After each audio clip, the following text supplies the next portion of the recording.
Nós vamos falar de um comportamento que acontece muito no final do ano, gente. O pessoal se queixando aí de estresse, cansaço, muitas coisas para fazer. Tem aquelas que querem resolver tudo que ficou pendente no ano em dezembro. Levanta a mão quem é assim. E acabam ficando doentes. No campo do trabalho, tem a síndrome do esgotamento profissional, que afeta toda a vida da pessoa. Não é só no trabalho, não. É a chamada síndrome de... agora eu vou falar, é burnout, por favor. Fabrícia Peron, psicóloga organizacional aqui no nosso estúdio. Boa tarde, tudo bem? Burnout. Burnout. Mas muitos falam burnout. Então tá bom. Já comecei assim dando uma pausa, porque eu acho que o pessoal tá nesse clima mesmo, né, Fabrícia? O estresse. E esse ano muda alguma coisa com relação à questão do isolamento social? Muda sim, Gisele. Em 2019, a cada 10 profissionais, 3 já estavam com sintomas da síndrome de burnout. E isso em 2020, o número aumentou muito por conta da pandemia e também por esse ano de incerteza. Muitos profissionais ficaram com medo de perder os seus empregos, muitos perderam os seus empregos e também vale salientar os empreendedores que sofreram aí por uma incerteza muito grande nos seus negócios. Eu costumo falar que em dezembro nós temos, além da síndrome de burnout, a dezembrite. Muitas pessoas querem resolver tudo aquilo que não resolveram ao longo do ano.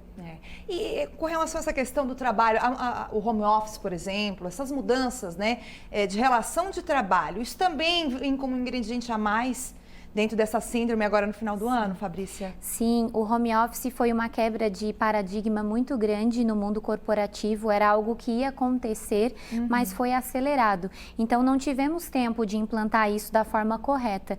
E muitas mães, Gisele, por exemplo, tiveram que administrar a maternidade e o home office, que foi algo extremamente estressante, né? Conseguir sustentar os dois papéis sem poder dividi-los, né? Teve que fazer ao mesmo tempo. Então, o home office foi um grande causador de estresse também. E eu acrescento mais um elemento nessa questão. Além disso, tiveram as aulas online. Então, foram 3 papéis: auxiliar de professor, mãe e trabalhadora. Exatamente, e a cobrança, né? Porque todas as mães se queixam de terem sido cobradas da mesma forma ou até mais do que quando trabalhavam presencialmente. Então, os gestores também não souberam lidar com isso, administrar isso. E a liderança tóxica foi muito grande esse ano, né? O líder, ao invés de contagiar, ele foi contagioso, com muitas mães que tiveram que administrar esses papéis. Ô, Fabrícia, os sintomas, né? Como diferenciar, por exemplo, um cansaço de uma síndrome de burnout? Então, os sintomas são muito parecidos com os sintomas de depressão, porém o fator determinante é o trabalho. Então, se você sente ansiedade, dificuldades para dormir, irritação, se quando chega no domingo à noite você já começa a sofrer emocionalmente, não dorme bem, começa a suar frio, fica nervoso porque no outro dia tem que encarar uma semana de uma jornada de trabalho, algo está errado. Já é importante ligar o radar, procurar um psicólogo para tentar um diagnóstico. Se vem a atrapalhar a sua saúde mental e todos os outros papéis da sua vida, tem grandes indícios de sim, já ser uma síndrome de burnout. Eu ia perguntar justamente quando procurar um auxílio, né? E geralmente como é que é o tratamento? O tratamento ele é conduzido pelo psicólogo clínico, administrado aí numa abordagem que você se identifique melhor. Quando está muito grave já, né, que a pessoa chega num índice muito alto, é muito importante que ela procure psiquiatra também, porque a gente precisa administrar com medicação, em grande maioria dos casos, quando a pessoa já chega num sintoma que ela não consegue mais administrar. Alguns profissionais precisam, inclusive, serem afastados do trabalho. E quando é que, por exemplo, esse tratamento geralmente ele ocorre de uma forma muito longa ou é rápido o tratamento? Como é que é? É muito individual, dependendo de cada indivíduo, né? Como que ele responde ao tratamento, mas na grande maioria das vezes, quando chega aí no nível muito avançado, ele tem que fazer uma pausa no trabalho, procurar o psiquiatra e administrar com a terapia. E claro, retomar outras atividades, né? Porque a grande maioria desses profissionais, eles são chamados de workaholics, são profissionais viciados em trabalho, profissionais de alta performance, e eles abandonaram hobbies, diversão, lazer, exercício físico, e tudo isso também tem que ser conduzido porque também é uma alternativa de tratamento. Conheço muitas pessoas assim. Por exemplo, desse perfil, acontece mais em homens ou mulheres? E que tipo de profissões, né, que ocorre mais? A grande maioria das profissões esse ano são as profissões da área da saúde.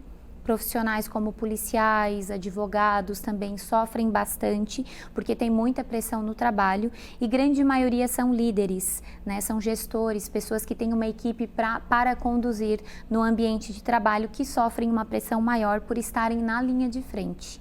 E como que a gente pode evitar isso aí, Fabrícia? Importante destacar.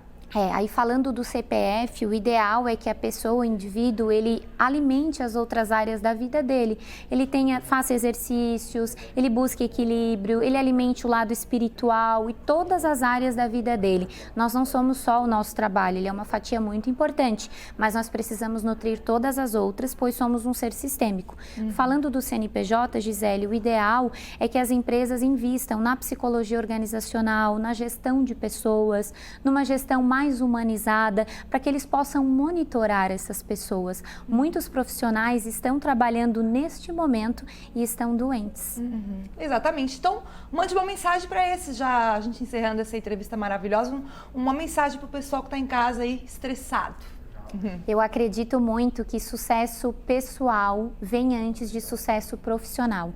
Então é muito importante que você avalie todas as áreas da sua vida, se elas estão em equilíbrio, e que você acesse as suas referências. Quem você era antes do seu trabalho. Nós não somos o nosso trabalho, ele é somente uma fatia importante. E ainda dá tempo de você olhar para você e começar 2021 de uma forma diferente, com mais equilíbrio. Ai, que ótimo, Fabrícia. Volte sempre. Tá Obrigada. linda a Fabrícia. Pelo convite. A Fabrícia, que é psicóloga organizacional e do trabalho também aqui conosco. Gente,